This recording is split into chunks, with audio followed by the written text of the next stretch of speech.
you were mentioning about there were only few shops in Makati or only few resorts in Anilao back then. Now, would you briefly describe how much has the dive industry evolved since your first dive? Some of you have mentioned some of this, but would you like to elaborate? Let's start with you, Gatsy, please. Well, the dives. Well, okay, the dive shops now in just in the city, there must be about 7 or 8 of them, right? On top of that, you've got a whole bunch of other retailers selling online as well. On top of that, you've got all the other retailers selling online in other countries that just ship stuff in, So it's become, I mean, you can get anything you want, really, as far as the retail is concerned with whatever dive gear you need.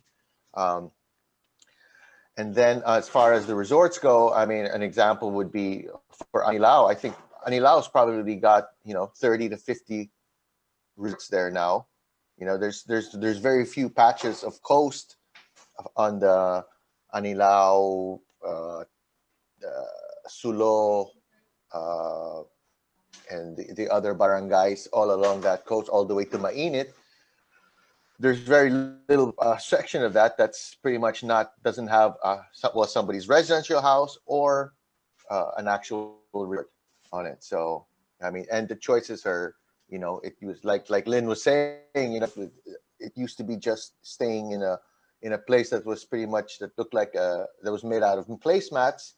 To now you've got quite really nice, almost 5-star accommodations and boutique hotels in the Anilao area. And then, I mean, if you're talking about the whole Philippines, there's so many choices now as far as dive operators, liveaboards.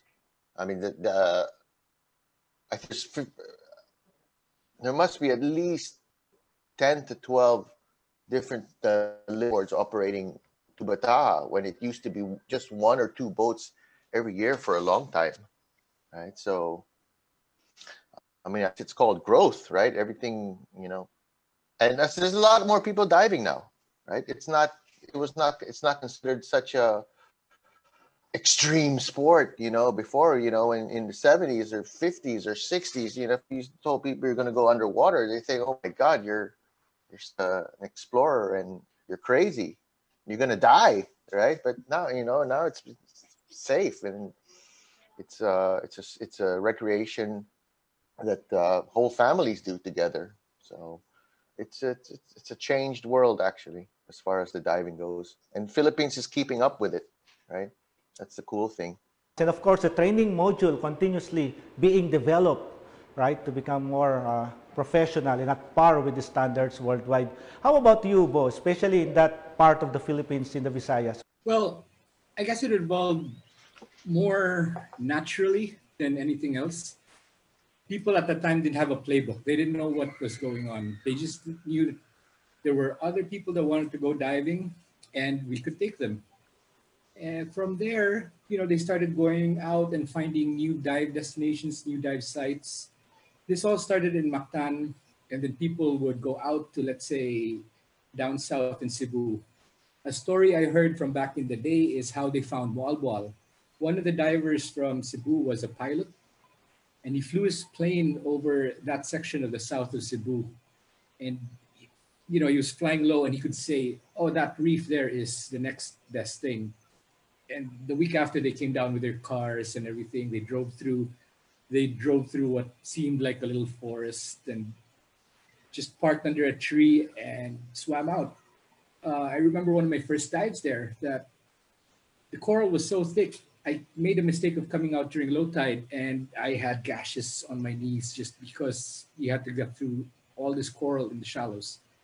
And that's what it was like back in the day. It was exploration. It was about going to these new places. And then it evolved into the travel industry that we have now. The people are booking their next dive holiday online, saying like, oh, okay, we want to go to this place. We want to see this. We want to see that. Back in the day, the information was also very limited. magazines. That's how we saw photos and stories about different diving. And the Philippines at the time was always in one or two Japanese dive magazines. So we had a lot of Japanese tourists that would come here for diving. Now it's so varied. There's people from all over the world that are coming here. They've discovered the Philippines. They've discovered how the diving can be as leisurely. Have 5-star. And something I want to talk about that's been particularly wonderful are the guides. You've been in the same 1 meter for the entire dive. And I would find all these little shrimps and things and stuff, and I didn't move. And they didn't understand. They were off spearing fish. And they'd come out of the water because they needed a cigarette. And I'd stay down for 2.5 hours or something, and they'd be really bored in the boat. So I started taking books over, and Sammy Mendoza was one of the first guides there who really just, was a dive master. And I'd show him things. And I built a whole library at Dive 7000. And then he would train other people. And when I was there for the Annie Lau photo shootout, which was maybe 2017, we had 62 guides show up at the pre-party dinner. And I mean, I'm just so proud of them. And we've taken them from blast fishing and spear fishing to making good money for their family. And they understand that they need to protect those reefs.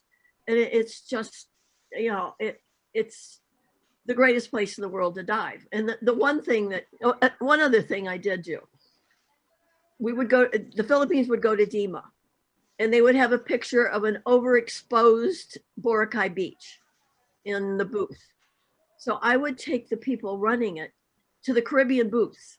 And I say, okay, there are turtles, there's angelfish, there's this. They have 1/10 the number of species that you have in the Philippines.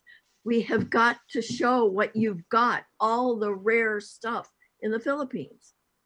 So then Dr. Terry Goslinger and the scientists have been coming to the Philippines, and they have discovered it is the richest area in the world. What was my gold standard in 1975 is really nice. The scientists have declared it the center of marine biodiversity. So my unscientific mind figured out that this really was the richest area in the world. And it also has the nicest people in the world. And the people, I think, are just as important as it being fabulous diving.